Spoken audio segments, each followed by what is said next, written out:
Body. Hello, good evening. This is Sky News at 10. There are claims of a systematic cover-up by the Foreign Office and MI5 tonight after judges forced the government to publish details of the apparent torture of a terror suspect. The documents revealed that British resident Binyam Mohamed was subjected to cruel and inhuman treatment by the CIA. He was shackled, subjected to sleep deprivation and told he would disappear. This evening, the Foreign Office has been forced to deny more claims of a conspiracy after it emerged its lawyers got the judges to remove even more damning criticism from their final judgment. Sky's Home Affairs correspondent Mark White reports. This is the court judgment at the centre of claims the British government has been trying to cover up complicity in torture.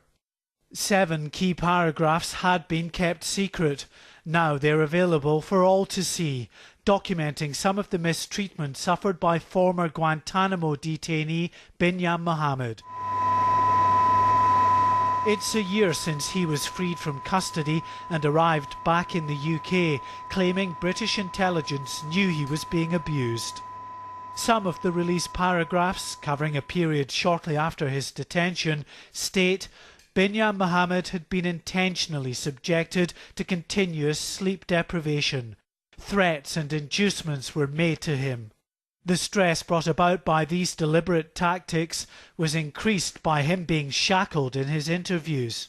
It is using the defence of national security to cover up national embarrassment. Because they didn't want to look as though the intelligence services were involved in Binyam's torture, they tried to say that it was a matter of national security that these paragraphs shouldn't be disclosed. Even while Binyam Mohamed was still being held in Guantanamo Bay, British Foreign Secretary David Miliband was fighting to keep the court details secret because he said they were based on intelligence passed to Britain from the CIA, and its publication would damage intelligence sharing between the two countries. There's no truth in the allegation that the British government covers up wrongdoing. There's no truth in the allegation that the British government condones or conspires in torture or inhuman treatment. It's against our values as a country, and it's also not operationally sound. We don't do it.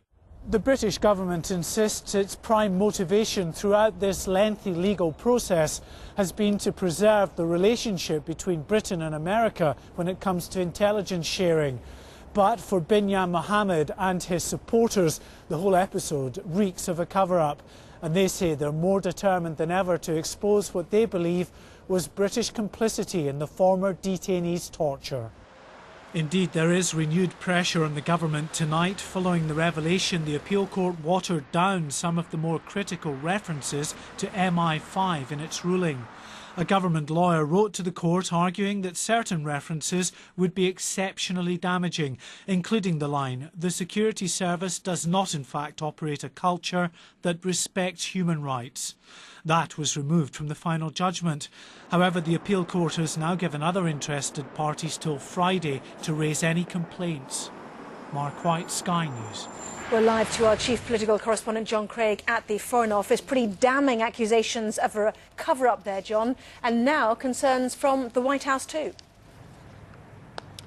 Those concerns were relayed to David Miliband by Hillary Clinton. Mr Miliband told MPs today that he'd spoken to the Secretary of State over the telephone last night, and she told him just how concerned the Americans were.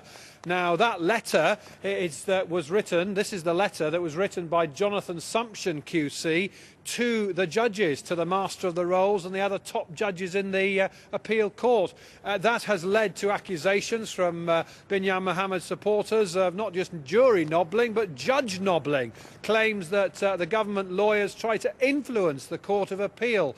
Now, that is denied here at the Foreign Office. They say that's standard practice to be shown copies of the judgment and ask for comments and so on. But there are those who are alleging sinister motives. Not so. There is anger here that this letter was leaked and then it was dramatically read out in the House of Commons by David Davis. There's irritation too about this whole process. There is anger that that Binyam Mohamed was allowed to come back here after he left Guantanamo Bay. MPs said to David Miliband today, what was the point of bringing him back here? It was always likely he was going to cause trouble and bring about an embarrassing legal battle against the government. Mr Miliband, on the other hand, has tried to say that all is well here and that it is absolutely right to preserve the relationship on intelligence with the Americans. He tried to say that the court had vindicated him. Well, it doesn't look quite like that to all the government's critics here. John Craig at the Foreign Office, thank you. The confidentiality of US intelligence sharing with the UK, do you think that's just American government spokesmen kind of going through the motions of being angry when in fact they have to accept this court decision? Oh, they're just pretending to be angry. I think they're you know, the intelligence relation between Britain and America, as I said, is much too strong, especially in the war on terror, to ever have any real damage on this. And I think both governments were hoping for national security to cover up a scandal. And when they couldn't, they're just resigned to stuff like this being leaked out. We should also keep in mind that no secrets were divulged in this court decision, none at all. Everybody knows about torture. Everybody knows that the British government was sending us detainees to be interrogated hostilely. So there's no secrets been let out. And I just don't see any problem with this at all. When you say the British governments were sending you detainees to be questioned, what, with hostility, I mean, just tell us a bit more about that. It's torture. I mean, it's simply, according to international law, it was torture. What we were doing at the salt pit in Afghanistan, Guantanamo, and the rest of the places like this was pure and simple torture. Neither government, Britain or the United States, has a good sense of the utility of torture. It doesn't work, but we were all on the same side in the war, and we were going to try what we could. And it was a horrible error. And you're convinced the British government was complicit in the fact that those detainees were being questioned with the use of torture?